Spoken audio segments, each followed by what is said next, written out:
Hey everyone, this is Sonja Jones. Hope you're doing well.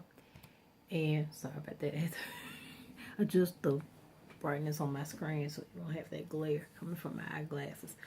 But I had a little word for you again today. We're still talking about iron sharpening iron, right? Trying to get ourselves right and prepared so we can be impactful for the kingdom. And so I've been holding on to this little nugget for a while, for a couple of weeks, and actually God gave me this the Saturday that I traveled to Chicago for the worship intensive. I was on the airplane, and if anybody knows me, you know that I love Southwest Airlines, particularly because they have the bomb sales.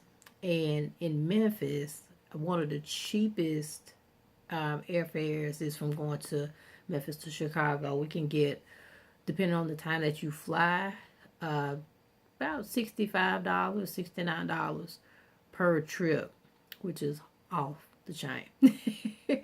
And so on this particular trip, I actually flew out Southwest and flew back with American Airlines, but that was because I couldn't get an evening flight out from Southwest. But anyway, one of the perks of being on Southwest, and you know, if you fly a lot, every airline doesn't have the same type of amenities. And so on this particular airplane, you had the option of getting free complimentary TV service on your phone. And so I made sure that my phone was charged so I could, kind of kick back and watch a little TV because the flight was about like an hour and a half. And so the TV show that I watched was called A Football Life, and it was talking about Tim Tebow, and the actual title of it was The Faces of Tim Tebow. And what was cool about the documentary, it was about like 45 minutes long. It showed, I think, like 5 different faces, if you will, of Tim Tebow. And for each face, they had a former football player. They kind of experienced the same things that Tim Tebow experienced. So I wrote them all down, so I'm going to give them to you quickly. The first face was the face of fame, and Joe Namath contributed to that, and that was basically the power of influence. The second face was the face of the outsider, and Doug Flutie spoke on that. He was a short backup quarterback. I think, if memory serves me correctly, he played in NFL for a short time, and then something happened. They let him go. He played in Canada or somewhere out of the country, and then he came back and he did all types of cool stuff. So the next face was the face of faith, which was Roger Staubach. I hope I'm pronouncing that right. And he was the one I wrote on here, station wagon. I think because he bought a station wagon or something. He was very frugal with his money. He was a family guy, very faithful to his wife, all that stuff like that. And so number 4 was the face of the football player, and that was narrated by Cordell Stewart. And that was basically talking about, with most football players, they have a specific position. And this one was talking about the fact that, I guess, between him and Tim Tebow, they were basically available for every position. They were willing to play other positions besides quarterback. And then the last one was the face of the quarterback within. And then Steve Young talked about that and the importance of development. Wink, wink. So, and the importance of long-term success. So basically, the way that the format was that the veteran football players talked about their story first. And then they compared their story with Tim Tebow. And then lastly, after they did the comparison, they gave Tim Tebow some advice. And boy, I mean, Holy Spirit was just downloading. So after I finished watching, I was like, okay, Jesus. I just sat there with I put the little table down, and I got my handy dandy notebook. And just sat there until God gave it to me, and he just started talking to me. And basically what he told me was, this is why you need wise counsel. And it was basically two things that he taught me out of this. Is one, we need wise counsel because we need a mentor for every aspect or every role in our life. For me personally, I'm a wife. I'm a mom. I'm a worship leader, right? I'm an educator. I am what else I put on here? I'm a leader. All types of stuff. And then even beyond those roles, there are also just certain, seasons of your life that you go through. I went through a season of fitness. I went through a season of, emotional stress and depression, right? I went through, financial strain, just dealing with ministry in general, right? And just also like my spiritual development, business, entrepreneurial, all that stuff. So all that to say that what God revealed to me was that for every role that I play and for every season of my life, God has literally given me somebody that could walk me through that and literally love me through those experiences. And so don't think that you only need one person to get you through something. Allow God to stretch you by making yourself open and available to people who love you, right? And that's so important for,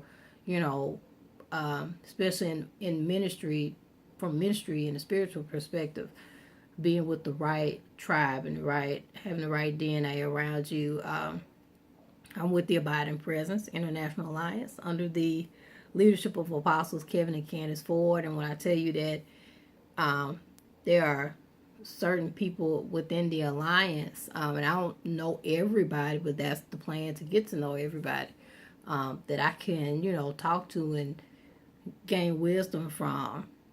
The leaders within my alliance, there are people at my job that I can, talk to and share my heart with, things of that magnitude. So, you need a mentor, and don't be afraid to ask for help, because you can't be impactful on your own, right? Even Jesus had the 12, right? He needs some buddies, he needs some homies, and most importantly, he had the Father. So, we all need mentors, okay? And two, we need wise counsel because we need to stay humble. We need to stay low. It's simple as that. I wrote here, don't be so unconventional that you become unteachable. And so, of course, I had to look up the definition of unconventional. And the simple definition, according to Merriam-Webster, of the term unconventional is to be very different from the things that are used or accepted by most people, not traditional or usual, basically not conventional, right? And so don't get it twisted, right? Everybody that God has placed on the earth for a specific purpose has a specific assignment. Of course, we are all unique, right? However, that uniqueness that we have, it has to be cultivated in order for us to be impactful, right? One of the things that I kind of allow myself to kind of what's the term for doubt myself, I guess, in a sense, because I just don't feel like I think my language and my teaching is a little bit too basic. But God told me is that I'm called to teach beginners, so I can't be all deep. I just can't be that. Not to say that I can't delve deep and get deeper revelation, not saying that, but the majority of what I do and what I teach and put out for people is going to, be something that you can say, yeah, I get that, right? So, in order for me to even, perfect my teaching ability, I have to be teachable. I have to be around master teachers that I can be able to, reach not only the hearts of many, but the different types of learning styles for people, right? So I'm learning that now, that I have to, be available to my visual learners, right? to my audio learners. Not sure I can do the kinesthetic thing from this aspect, but I will try to make it happen. God will give me strategy on that. But yeah, we have to make sure that we remain humble and say, you know what, I can't do this on my own. I need some help.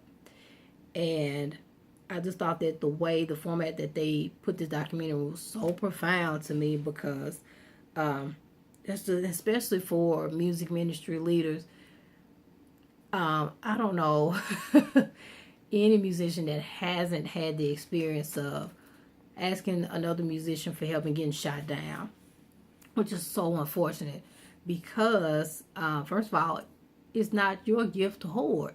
That's not your talent and skill to hoard.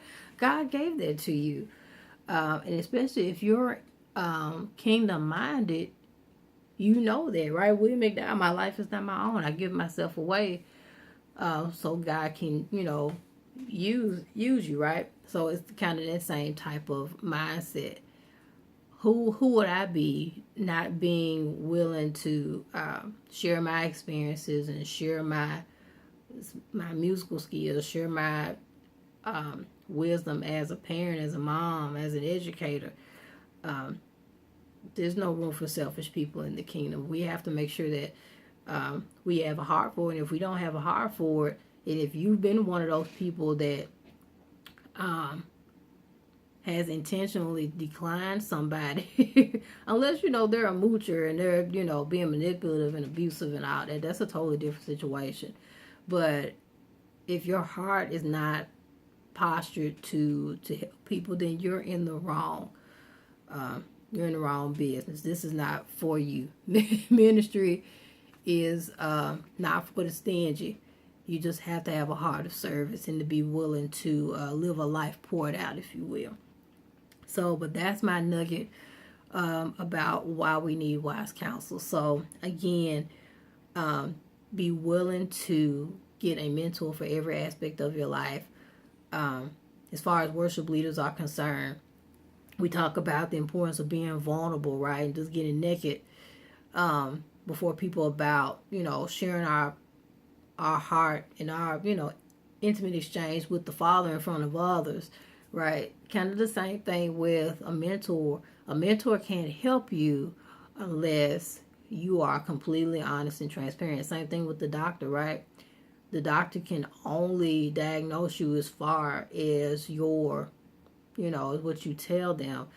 Lab results can tell them one thing, but they can't diagnose based off of your personal experiences just from a lab result. So you have to make sure that you're specific and don't be ashamed about what people say about you. Your true mentors are not going to judge you anyway, because that's not kingdom either, right? We've all been in a place of cornball. Well, everybody's been a cornball some way, shape, or form, so don't worry about that. And second of all, again, great leaders are humble, right? We're not just here to be served, but we're here to serve. And in order for us to be servants, we have to remain teachable, right?